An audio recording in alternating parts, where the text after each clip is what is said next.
The crash echoed through the glass-walled conference room like an explosion. For a split second, no one breathed.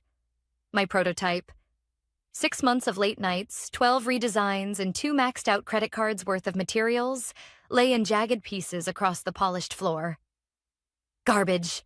Mr. Huxley, our CEO, spat, his face red with rage. This is what you've been wasting company resources on? You're a waste of salary, Michelle. The room went still. The client, Mr. Raymond Carter, founder of one of the largest rehabilitation tech companies in the country, watched silently. His expression was unreadable, his hands folded neatly on the table. Around him, our senior engineers and project leads avoided my eyes, their faces pale. I couldn't move. My mind refused to process the scene. The shattered parts, the adaptive joint frame, the carbon fiber exoskeleton, the delicate mechanical pulleys, all of it represented me. My effort, my belief, my future. And now it was just debris under Mr. Huxley's shoes. Sir? I managed, my voice trembling. You didn't even let me explain the calibration. He cut me off with a wave. Explain? To who? Do you see yourself standing here, embarrassing this company in front of our biggest client? Laughter rippled from one of the executives, a nervous, sycophantic sound. I felt my cheeks burn. But then something happened I didn't expect. Mr. Carter turned to me, calmly, deliberately. His eyes, sharp and observant, studied the scattered pieces, then lifted to meet mine. May I have your contact details, please? He asked. The room froze again. Even Huxley blinked. My contact? I stammered. Yes, Carter said, extending a hand. For follow-up. I hesitated only a second before pulling one of my personal cards from my notebook. My hands were shaking. I handed it to him directly, watching as he slipped it into his jacket pocket with quiet precision. Huxley forced a smile. Mr. Carter, don't worry. We'll have a real team start from scratch. Michelle's little experiments don't represent our company's standards. Carter's eyes never left mine. I see, he said evenly. Then I'll be in touch. That was it. He stood, shook hands mechanically with the others, and walked out. The door closed behind him with a soft click that sounded to me like the end of everything. Huxley turned on me instantly. Clean this up, he barked. And Michelle? Take the rest of the day off. HR will schedule your reassignment. I knew what that meant. A demotion, or worse, being quietly pushed out. I knelt down, my throat tightening as I picked up the broken fragments of my work. Each piece cut into my palms, tiny reminders of every hour I'd believed I was building something meaningful. Leave it, Huxley snapped. Maintenance will handle it. These are custom parts, I whispered. He smirked. For a custom failure. Then he walked away. When the room emptied, I stayed on my knees, staring at the mess. For a long time, all I could hear was the faint hum of the AC and the echo of my heartbeat. This wasn't supposed to happen. My design, a fully mechanical mobility assist frame, didn't rely on power or software. It could have worked anywhere. In hospitals, in war zones, in remote clinics without electricity. It could have changed lives. And now it was gone. I sat on the floor until the janitor entered with a broom. You okay, miss? He asked softly. I nodded, even though I wasn't. I gathered the few undamaged pieces into a small box and walked out without looking back. Outside, the city felt louder than usual. Cars blared, people hurried past, and I stood there, invisible among them, clutching the box like it was the only thing keeping me upright. My phone buzzed. I almost ignored it. Then I saw the name on the screen. Raymond Carter. I froze. Hello? I answered, trying to steady my voice. Ms. Alvarez, he said, his tone measured. I'd like to speak further about your design. Privately, my pulse quickened. I don't understand. Mr. Huxley? Mr. Huxley, he interrupted, made it clear what he values. I'm interested in what you built. I gripped the box tighter. I can't share company property. I'm not asking for schematics, Carter said. Just conversation. I believe your concept has potential. Meet me tomorrow, 10 a.m. at my office. No materials, no designs, just ideas. Before I could reply, the line went dead. I stood there in the middle of the street, rain beginning to fall, the box of broken parts pressed against my chest. It wasn't over. It couldn't be over. That night, I laid the salvaged pieces on my kitchen table, each one glinting under the dim light. My hands still shook, but not from fear anymore. From something sharper. Resolve they had taken my dignity, my recognition, and almost my belief in myself. But not my mind. Not my invention. And if Mr. Huxley thought he could destroy me in front of the world, he was about to learn what I was capable of building in the shadows. The next morning, I woke to the gray light of dawn and the sound of rain tapping softly against my window. I hadn't slept much.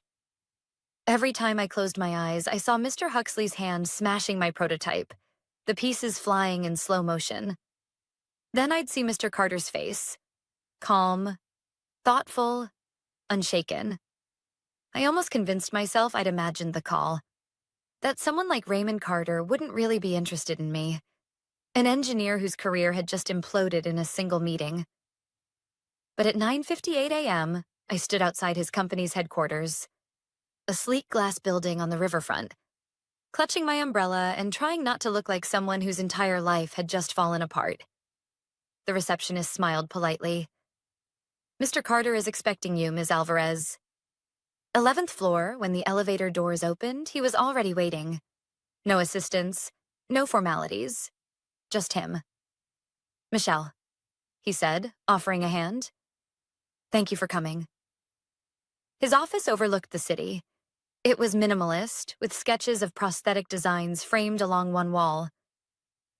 "I'm not going to waste your time," he began, motioning for me to sit. "Yesterday, I saw something that shouldn't have been dismissed. That prototype. You were onto something. A mechanical solution that doesn't rely on power or electronics. You were thinking globally, not just commercially," I hesitated. "Mr. Carter, the design technically belongs to the company. Anything I built while employed is theirs. Yes," he finished. "I know how these contracts work. I'm not asking for blueprints or proprietary files. I just want to hear what you see when you think about mobility." That question stopped me. Nobody had ever asked it like that before. Not my colleagues, not my bosses.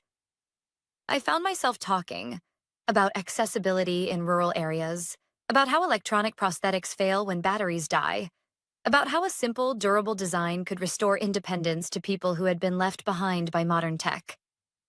Carter listened without interrupting. When I finished, he leaned forward. "I want you to have a space to keep developing this idea, independently.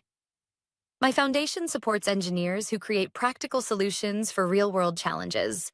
We'll provide tools, workshop access, even advisors if you need them. No contracts yet, just a chance to build freely." My instinct was to say no. It sounded too good to be real. "If my company finds out, they won't," he said calmly. "You won't use their data or resources. Just your mind." I exhaled slowly. For the first time in months, hope didn't feel impossible. "I'll do it," I said quietly.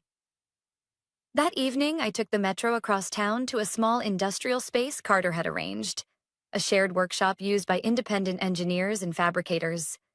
It wasn't fancy, but the air smelled like metal, resin, and possibility. Over the next 2 weeks, I lived 2 lives. By day, I sat at my corporate desk, assigned to meaningless process reports that no one would ever read. Huxley barely looked at me, but I could sense he was watching, waiting for me to quit. By night, I built. Carter's team had introduced me to a machinist named Leon, a quiet older man who'd spent 30 years repairing medical equipment in developing countries. He watched me struggle one night with a stubborn joint mechanism and said, "You're over-engineering it.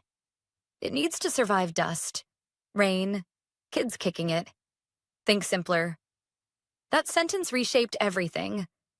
I stripped the design back to its core, A frame that could be repaired with a wrench and a screwdriver, adjustable without electronics, adaptable to different bodies. Each night I left the workshop exhausted but alive. For the first time since joining Huxley Dynamics, I felt like an engineer again. Then, one Thursday afternoon, I nearly lost everything. I was at my desk when an email popped up from HR, mandatory review meeting.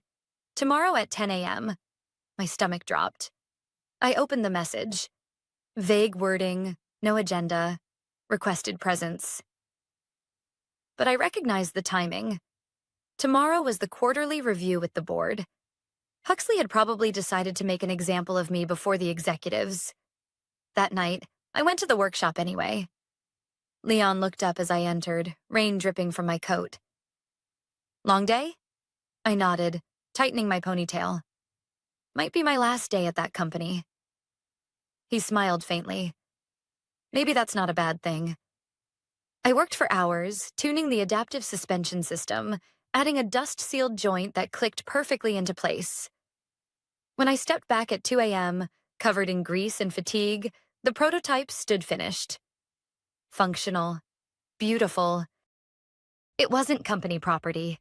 Every part had been machined from scratch, every measurement recalculated from memory. It was mine. I snapped a few photos, uploaded the specifications to a secure drive, and sat on the floor beside it, listening to the hum of the workshop. Tomorrow, they might fire me. But tonight, I'd rebuilt what they tried to destroy. Before leaving, I sent one short message to Carter. It's ready. He replied instantly. Perfect timing. Bring it tomorrow to the Industry Advancement Forum at 2 p.m. Huxley will be there. My breath caught. Tomorrow, I might lose my job. Or I might finally be seen. Either way, something was about to break again. But this time, it wouldn't be me. The morning of the forum began with silence. No rain, no city noise. Just the low hum of nerves under my skin. I hadn't slept at all. The prototype stood in my living room, gleaming faintly in the early light. Every joint and hinge caught the sun like a promise. At 8:30, I put on my only tailored suit and tied my hair into a low bun. Then I slipped the mechanical frame, my rebuilt design, carefully into its protective case.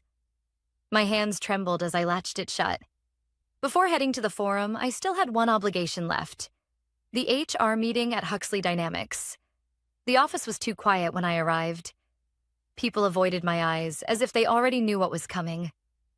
The receptionist gave a rehearsed smile. They're waiting for you in conference room B.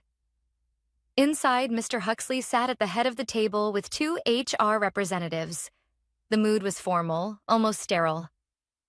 Michelle. Huxley began smoothly, as if yesterday's humiliation had never happened.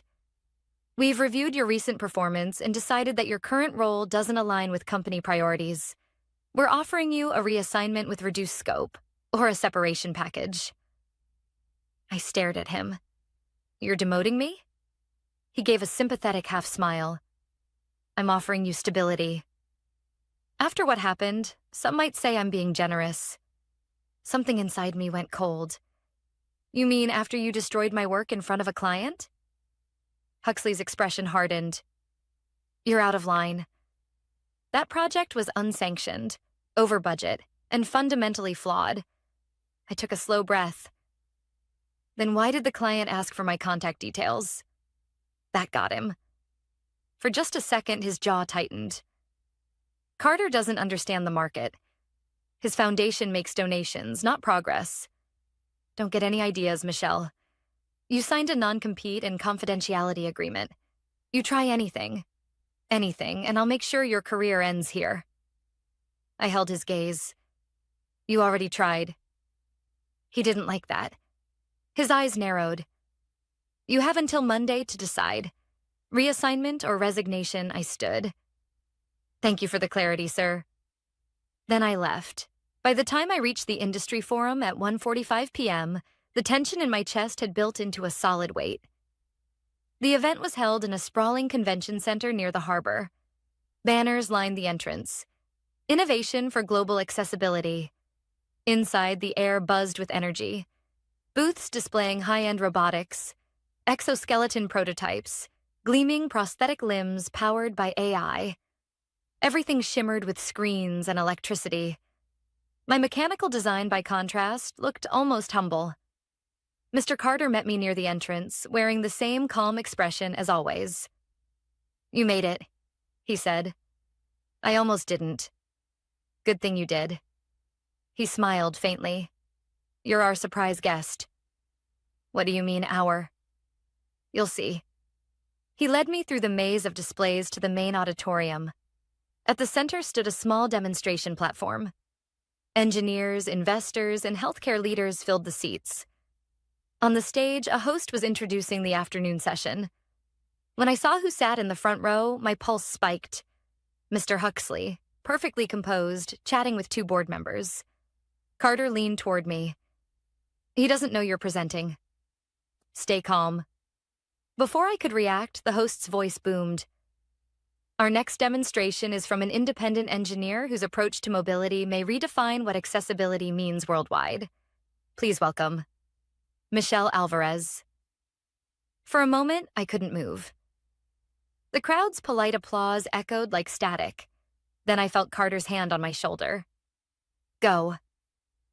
I stepped onto the stage. My legs felt wooden, but my voice, surprisingly, didn't shake. "Good afternoon," I began. "This design is called the AURA frame. It's a fully mechanical mobility system that functions without power, software, or charging. It adapts to terrain and user weight using simple physics. No batteries, no circuits, just engineering." Gasps and murmurs spread as I unveiled the prototype. The frame unfolded smoothly, the joints adjusting automatically as I demonstrated. I explained the mechanics, the load distribution, the self-locking joints, the sealed bearings designed for dust resistance. "This can be manufactured at 1/3 the cost of electronic models," I said, "and maintained anywhere in the world with a wrench and basic tools." I invited a volunteer from the audience, a man using a cane, to test it. He hesitated, then stood, curiosity overcoming caution. When he placed his hands on the frame and began to walk, the system adjusted instantly to his stride. The audience leaned forward. The man smiled. "It's effortless," he said softly. A ripple of applause spread through the hall. I caught sight of Huxley's face. Shock first, then fury. After the demonstration, questions poured in. Doctors asked about adaptability, investors about patents. I answered each one steadily, explaining that the design was independent, personally developed, and open to collaboration. When the applause finally died down, Carter joined me on stage. "Thank you, Michelle," he said into the mic. "Innovation doesn't always need electricity. It just needs courage." The audience stood, clapping. Cameras flashed. Huxley didn't move. As soon as the session ended, he pushed through the crowd, face pale, eyes burning. "What the hell was that?" he hissed. "Proof," I said quietly, "that you broke the wrong prototype." He looked around. Reporters, cameras, his board members whispering. And for the first time, he looked afraid. 30 minutes later, as I packed up my equipment backstage, my phone rang. "Unknown number," I answered. "Michelle." Huxley's voice was low, desperate. "We need to talk. Please, don't sign anything with Carter. Come back to the office. I'm begging you." I paused, watching the crowd still buzzing outside. It was strange hearing him beg.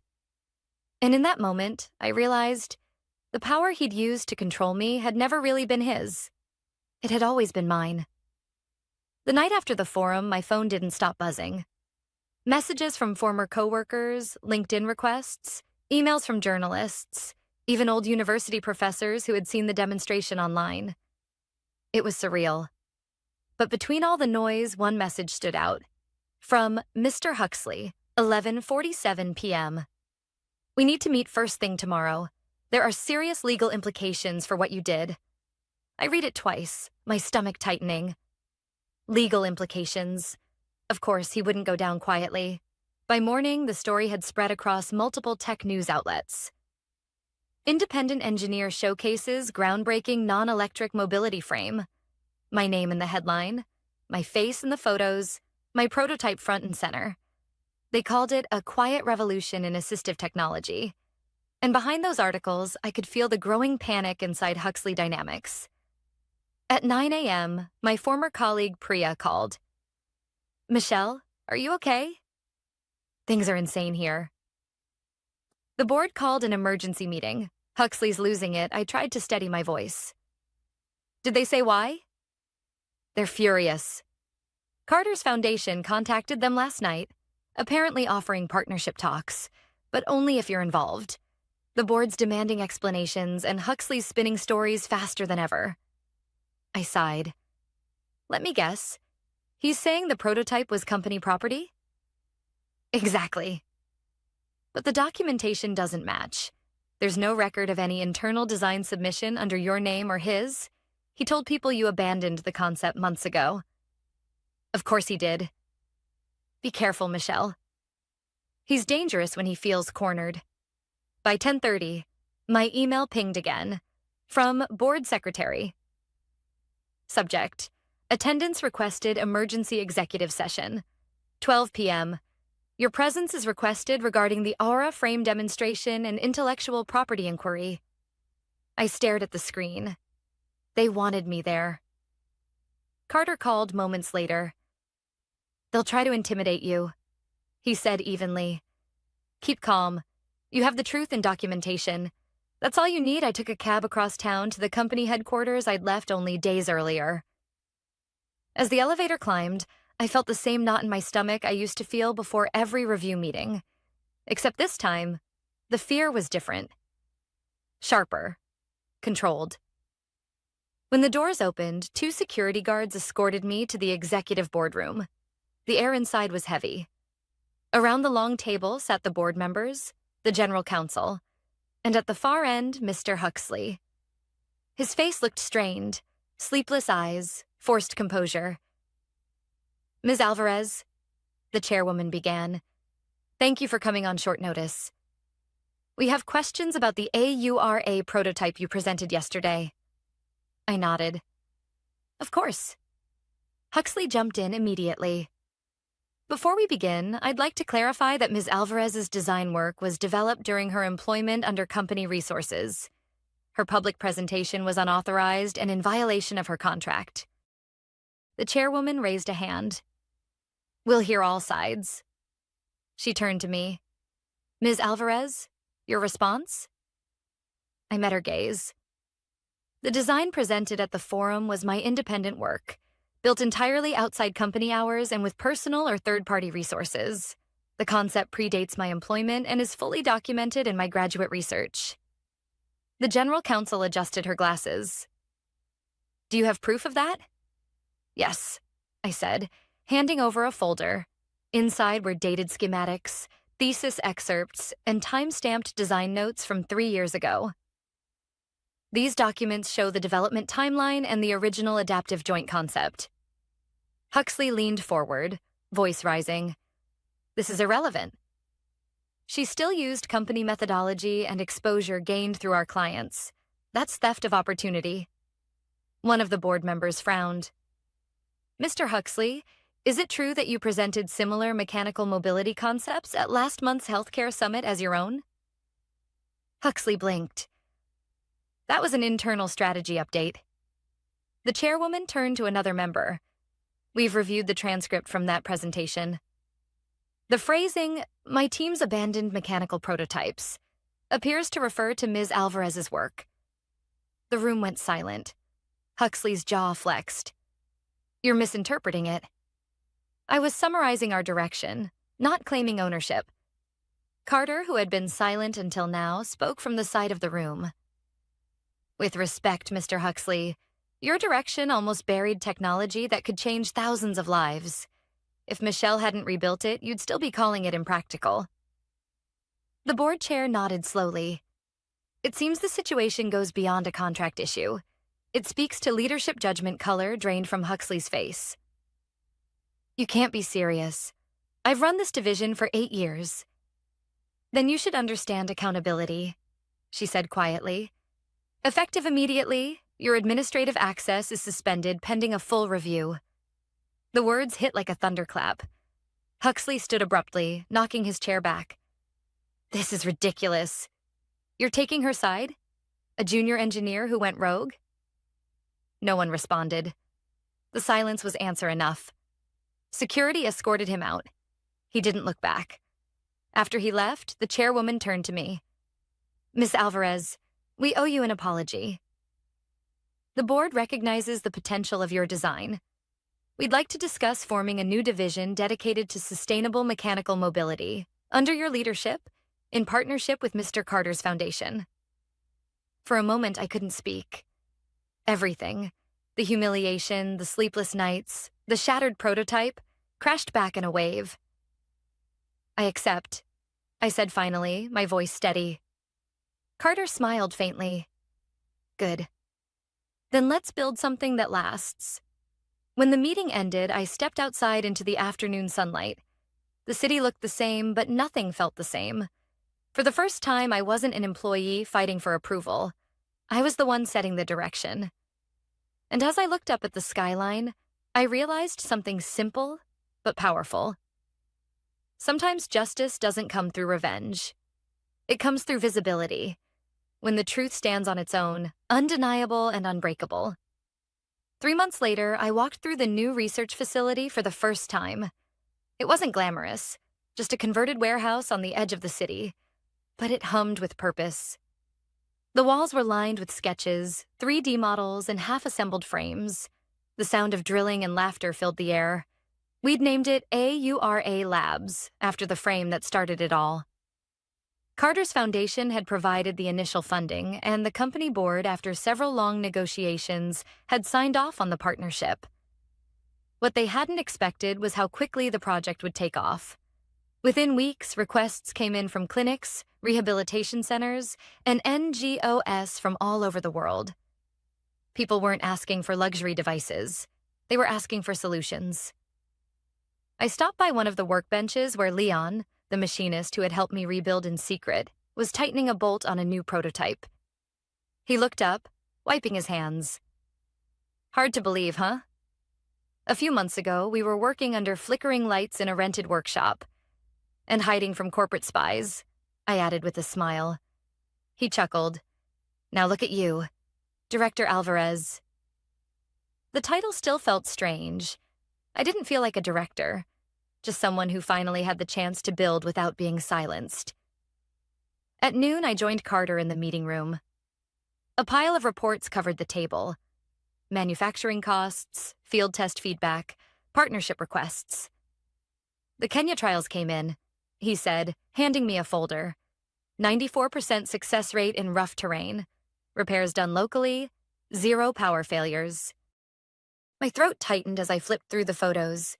Kids using the adaptive frames to walk to school, adults traversing muddy roads to reach clinics. These weren't numbers anymore. They were lives. Carter watched me quietly. You should be proud, Michelle. You did this? No, I said, closing the folder. We did this. Every person who believed it was possible when it looked like failure. He smiled. Still humble. Still learning. I corrected. That afternoon, a visitor arrived unexpectedly, Priya from my old company. She looked nervous when the receptionist showed her in. I hope it's okay that I came, she said. Of course, I said, motioning her to sit. How are things over there? She hesitated. Different. The board brought in an interim CEO. They're reviewing all active projects. Huxley, well, he tried to start his own firm. It's not going well. Word travels fast. I nodded slowly. Part of me felt satisfaction, but it wasn't joy. More like closure. I'm sorry it turned out that way, I said honestly. He wasn't always wrong, just blinded by ego. Priya smiled faintly. You're kinder than most would be. She paused, then added, People talk about you a lot, you know. Some as a cautionary tale, others as an inspiration. Let's hope the right story sticks. Before she left, she handed me a small envelope. Inside was a note signed by several engineers from my old department. Thanks for showing us that good ideas don't die just because someone else can't see them. I folded it carefully and slipped it into my notebook. Later that evening, after everyone had gone home, I stayed behind. The workshop lights cast long shadows across the floor, just like that night months ago when I rebuilt the first prototype in secret. I traced my fingers along one of the new frames, sleeker now, lighter, but still built on the same principle: simplicity, reliability, dignity. Sometimes when people talk about revenge, they picture fire and destruction, making the other person lose what they took from you. But standing there, surrounded by creation, I realized my revenge had already happened. I hadn't destroyed anything. I'd simply built something they couldn't ignore. The next week, our labs hosted an open demonstration for journalists and investors. This time, I didn't tremble when I stepped onto the stage. Cameras flashed, but I didn't feel exposed. I felt grounded. 6 months ago, I began. A prototype was destroyed in front of a client. At the time, I thought it was the end of my career. But sometimes when something breaks, it's not a failure. It's a signal to rebuild better. I held up the new model. These devices are now being distributed to clinics in 12 countries. They run without power, without complex parts, and can be repaired by local technicians. That's the power of engineering that serves, not just impresses. The applause came slowly at first, then grew into a standing ovation. Somewhere in the crowd, I saw Priya smiling, and next to her, unexpectedly, was the chairwoman of Huxley Dynamics, nodding in quiet approval. After the event, I stepped outside. The sun was setting, painting the sky in gold and orange. The city felt lighter somehow, as if all the noise had softened. Carter joined me on the steps. "So," he said, "what's next?" I looked at the skyline and smiled. "We build. And this time we make sure no one gets left behind." He nodded. "That's a mission worth keeping." As he walked away, I stood for a long moment, breathing in the cool evening air. Everything that had once been broken, my confidence, my reputation, my creation, had been rebuilt stronger. And I realized that revenge wasn't the real ending. Creation was. Because when you stop fighting to be seen and start building something undeniable, you don't need to shout. The world will see you anyway.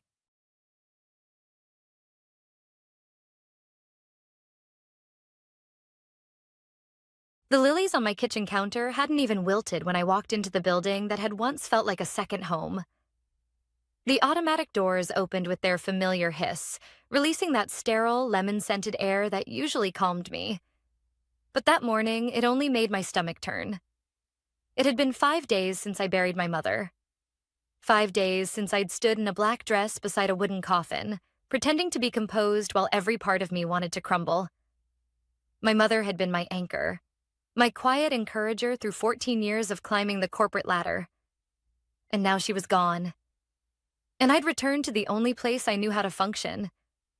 Except, as I stepped onto the executive floor, something was wrong. The plaque outside my office, Claire Donovan, Director of Strategic Operations, was gone. In its place was a strip of bare metal, adhesive residue still visible beneath the fluorescent lights. My door was open, and inside, 2 janitors were stuffing my things into black trash bags. "What are you doing?" I managed, my voice brittle. One of them froze mid-motion, clutching the framed photo of my mother and me from my desk. "We were told to clear it out, ma'am." Orders from HR orders? I stepped closer, staring at the pile of my life.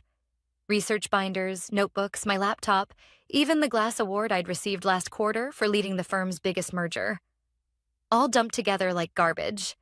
A familiar voice spoke behind me. "Claire, you're not supposed to be here yet." I turned. It was Darren, the new head of HR. His tone clipped, rehearsed. The same man who'd sent flowers to my mother's funeral. Cheap ones with the company logo on the card. "I took personal leave," I said quietly.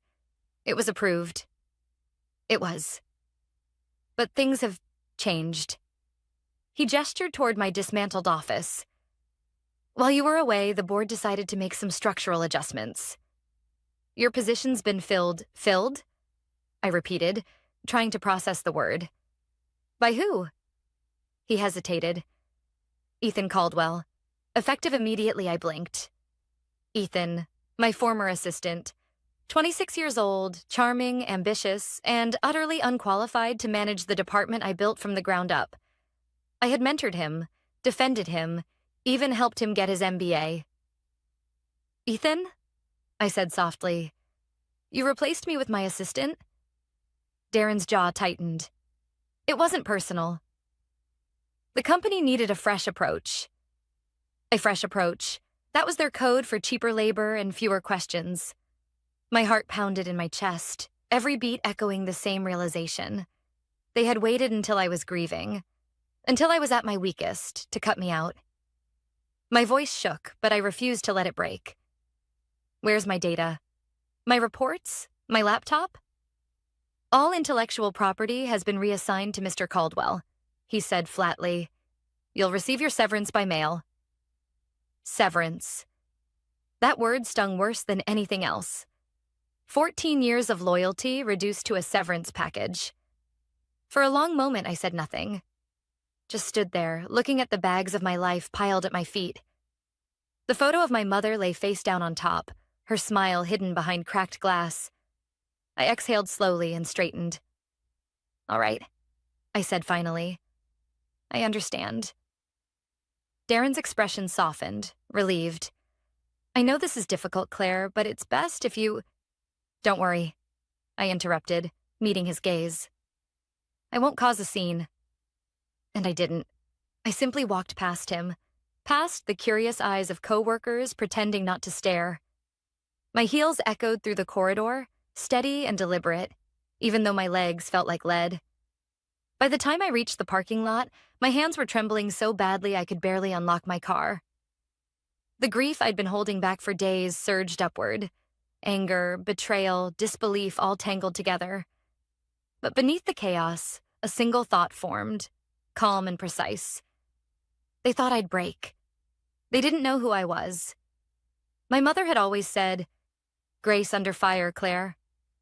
That's what sets you apart. I could almost hear her voice as I sat behind the wheel, staring at the glass facade of the building that had discarded me. I wiped my tears, steadied my breathing, and opened my phone. Not my lawyer. Not yet. There was someone else I needed to call. Someone who owed me a favor. When the line connected, a low voice answered. Claire?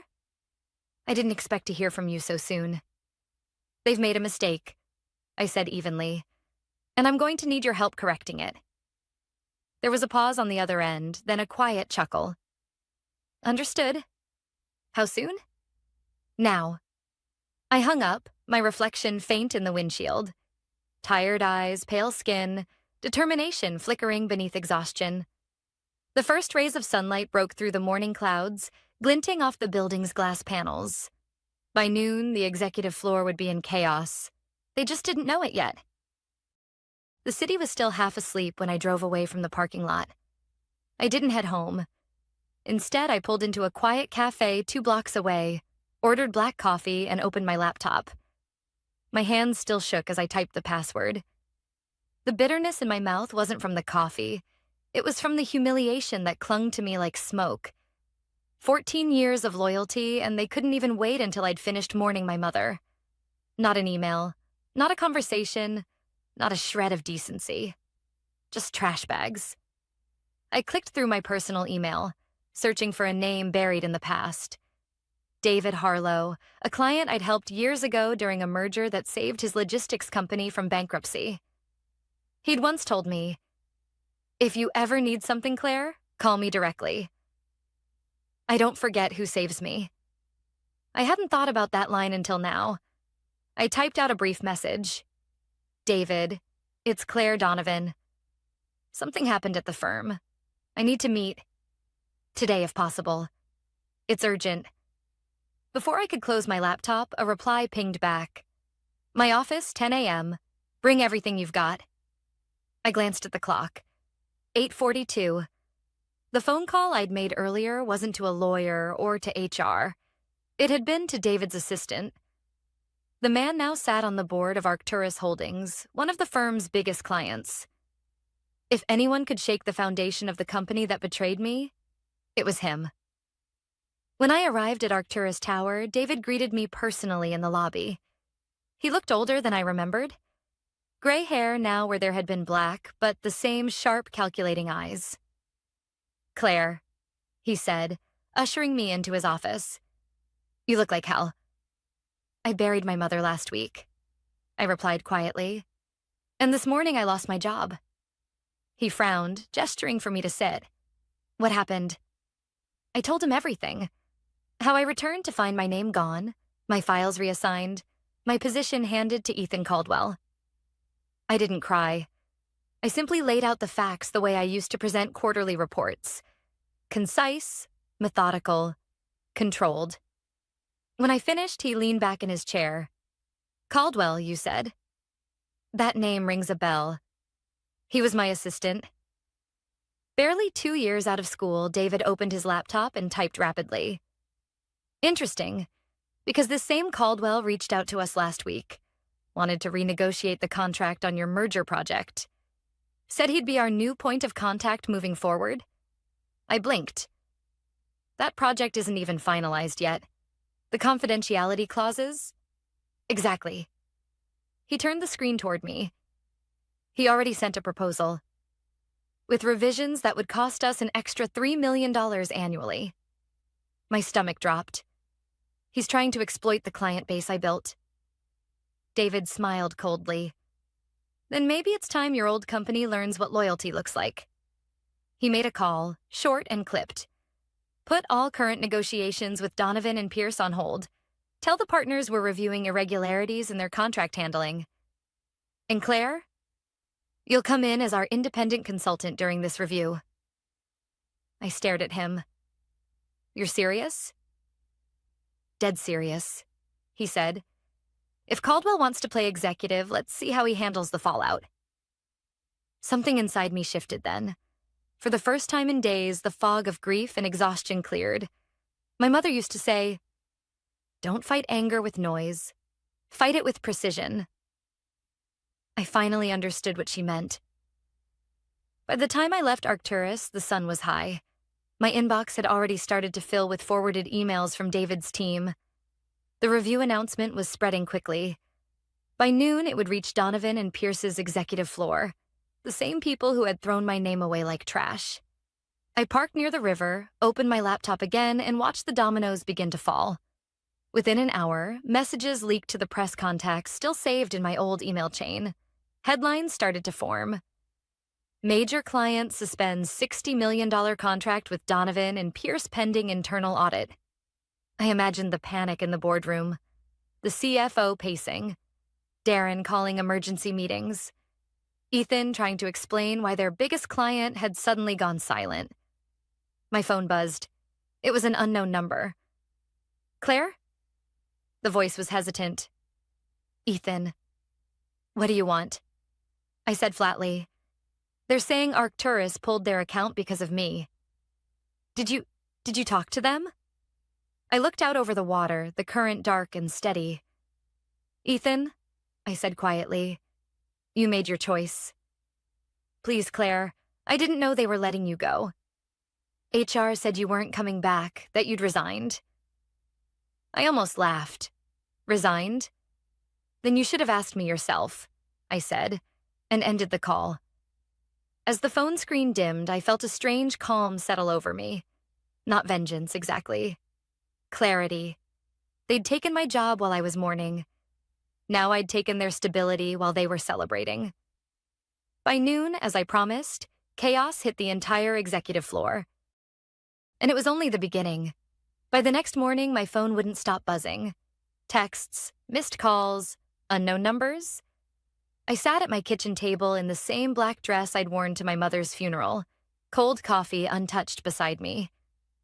The city was waking up again, but for the people at Donovan and Pierce, the morning was chaos. The first news headline hit before 8 a.m. Arcturus Holdings freezes $60 million contract pending audit over possible mismanagement. By 9 a.m., two more appeared, mentioning a senior-level shakeup and possible misconduct within strategic operations. I hadn't leaked anything. I didn't have to. The story had legs of its own. Still, I didn't feel triumphant. Not yet. I wasn't after revenge for the sake of revenge. I just wanted the truth out. My laptop pinged with a message from David Harlow. It's working. Their PR team reached out. Expect contact soon. He wasn't wrong. At 9:26, my phone rang again. This time, the caller ID displayed Darren Holt, HR director. I let it ring once before answering. Claire Donovan. A pause. Claire, we, need to talk. I could hear the strain in his voice. About what, Darren? The part where you fired me while I was arranging my mother's funeral? Or the part where you gave my job to someone half qualified? He exhaled sharply. No one fired you. There was a misunderstanding. The board assumed you were taking an extended leave. Extended leave? I repeated, incredulous. Then why did you remove my name from the door? That was a clerical error. Look, the situation with Arcturus is bad. The partners are asking questions. They need clarity. Then maybe they should have thought about clarity before they gutted the department. He hesitated, lowering his voice. The managing partner wants to meet. Today. They're offering to bring you back, temporarily, to help stabilize things. I stared out the window at the gray skyline. The same building that had discarded me now wanted my help. Send me the details, I said. I'll think about it. When I hung up, my pulse was steady, not racing. For the first time in days, I was in control.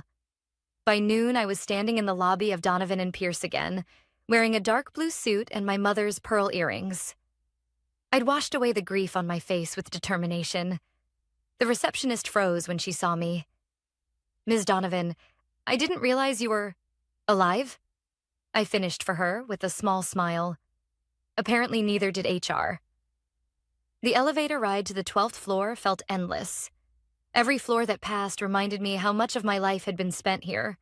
Late nights, missed birthdays, endless strategy sessions. I'd built my reputation one client at a time, only to have it erased overnight. When the elevator doors opened, I was met with silence. People whispered as I passed. It was strange walking through the wreckage of what used to be my home turf. Darren was waiting outside the conference room.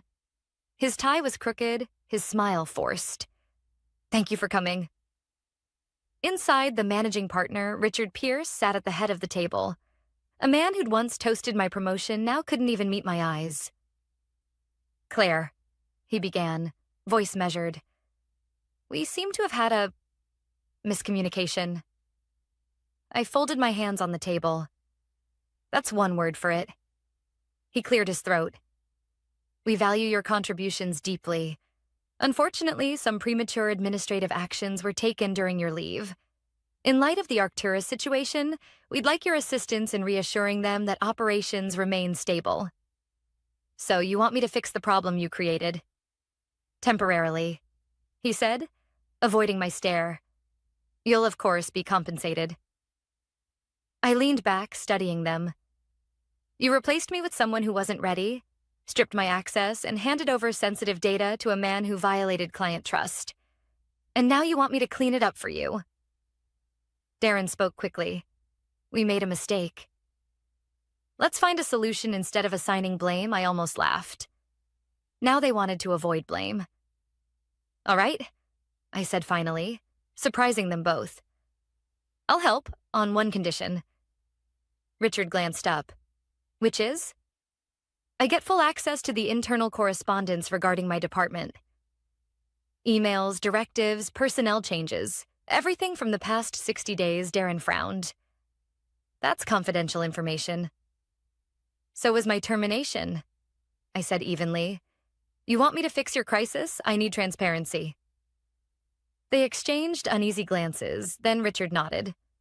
Fine. You'll have temporary reinstatement as a consultant. As I stood, I added quietly, and Darren? Make sure my name is back on the door before the end of the day. He swallowed. Of course. By late afternoon, I was back in my office, or rather, what had once been my office. My nameplate had been reinstalled hastily. My shelves were half empty, and the faint scent of cleaning solution lingered. I powered up the computer they'd assigned me and started digging through the internal archives. Most files were routine. Project updates, expense reports. But buried in a folder labeled Operations Transition, I found something that made my heart stop. A memo dated 2 weeks before my mother's death. Subject line, Strategic Realignment. Proposal to replace C. Donovan. The sender? Darren Holt. The recipient? Richard Pierce. And CC'd at the bottom, Ethan Caldwell.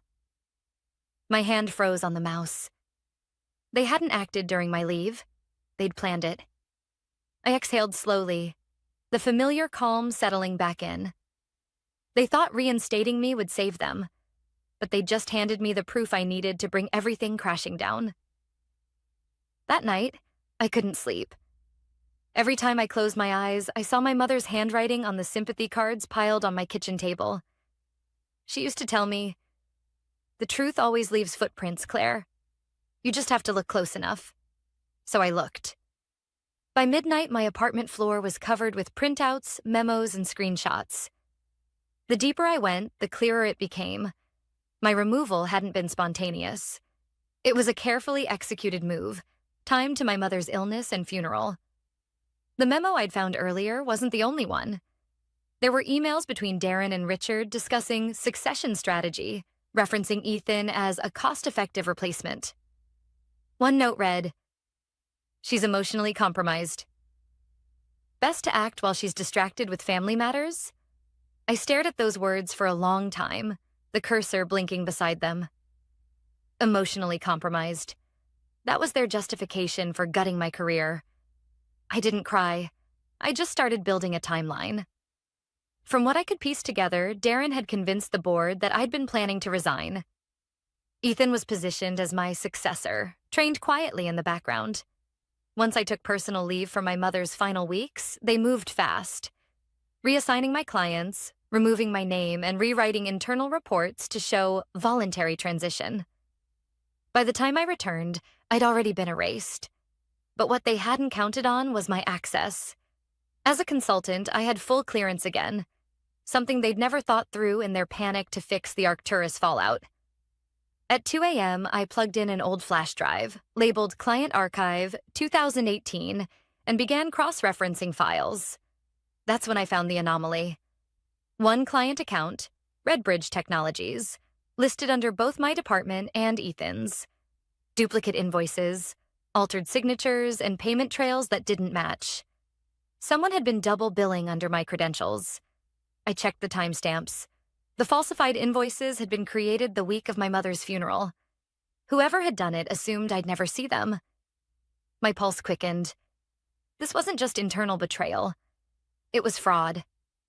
The next morning, I arrived at the office before sunrise. The building was eerily quiet. Security lights reflected off the polished floor, and the faint hum of servers filled the air. I made straight for my office, locked the door, and started printing evidence. Emails, invoices, digital trails. All of it. At 8:05, there was a knock. "Come in," I said without looking up.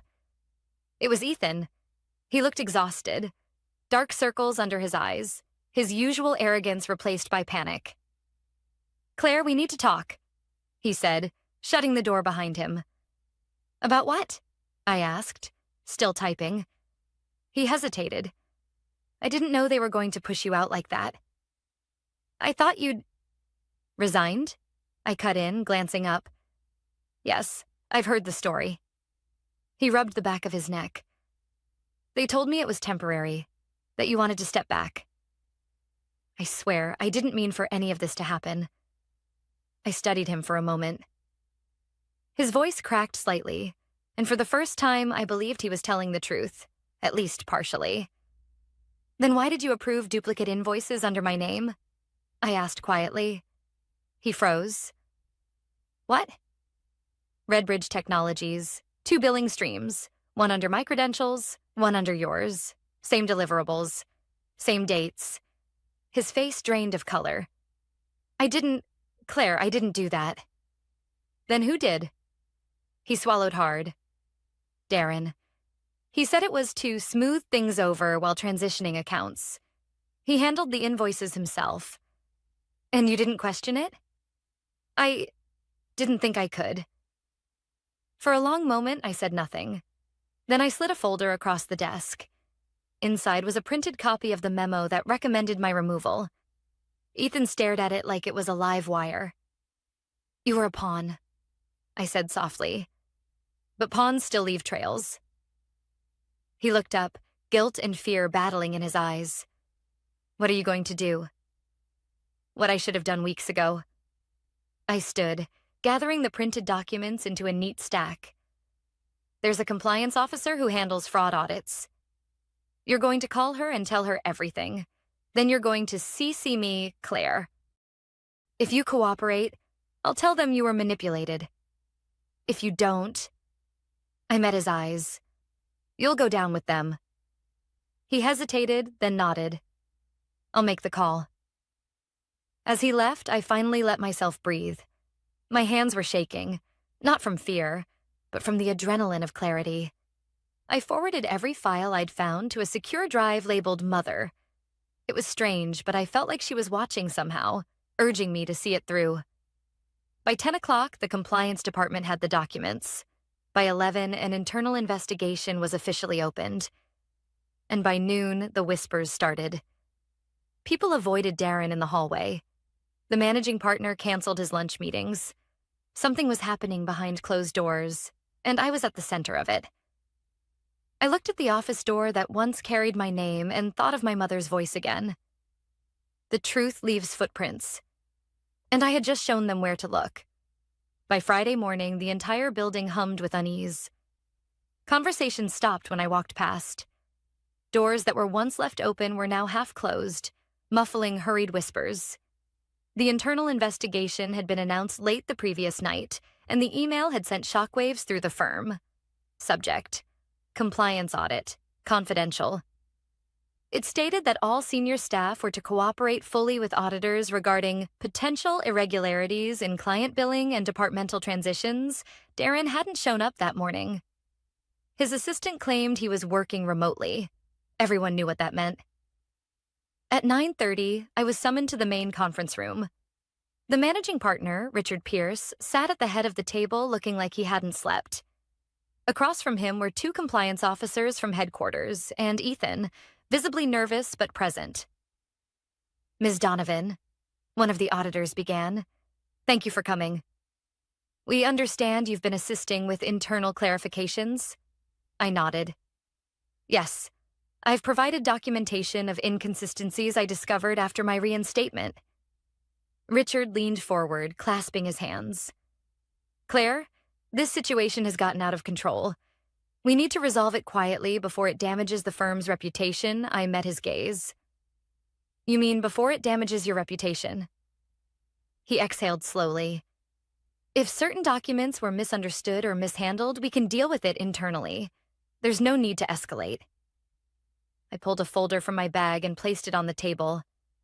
These are the signed invoices sent to Redbridge Technologies under my name while I was on bereavement leave.